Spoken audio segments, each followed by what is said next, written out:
మాట్లాడుకుందాం. మీరు జాగ్రత్తగా ఉండండి. బాయ్. Thank you. నన్ను కూడా ఎవరు ఇంతవరకు ఇట్లా ఎవరు అడగలేదు. మీతో మాట్లాడడం నాకు చాలా ఇష్టం. తర్వాత మాట్లాడతాను. ఐ లవ్ యూ వీణా. మీ అభిమానం కొంచెం ఎక్కువ అంది, కానీ నేను మీకు స్నేహితురాలి కాబట్టి గైడ్గా ఉండటానికి ఇక్కడ ఉన్నాను. అంటే ఐ లవ్ యూ అని ఫ్రెండ్స్కి చెప్పరాదా వీణా? నిజమే, స్నేహితుల మధ్య అటువంటి ప్రేమే ఉంటుంది. It's nice to be appreciated. నువ్వు కూడా చెప్పు వీణా, నాకు ఇంతవరకు ఎవరు చెప్పలేదు వీణా. మీతో మాట్లాడటం నాకు కూడా చాలా ఆనందంగా ఉంది. Take care. బాయ్. అంతేనా ఇంకా?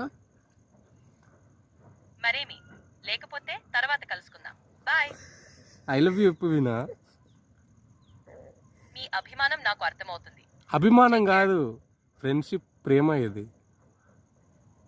నువ్వేమనుకుంటున్నావు? నీ ఐ లవ్ యూ చెప్తే ఐ లవ్ యూ చెప్పట్లేవు. నాకు ఎప్పుడూ నీకు సహాయం అనుకుంటే ఉంటుంది, మంచి వాదులు చెప్పడానికి. నేను మంచిగానే చెప్తున్నా కదా ఐ లవ్ యూ అని. మీ అభిమానానికి ధన్యవాదాలు. మళ్ళీ అభిమానం అంటావు, ఇది ప్రేమ, అభిమానం కాదు. మీ మాటలకు ధన్యవాదాలు. Take care.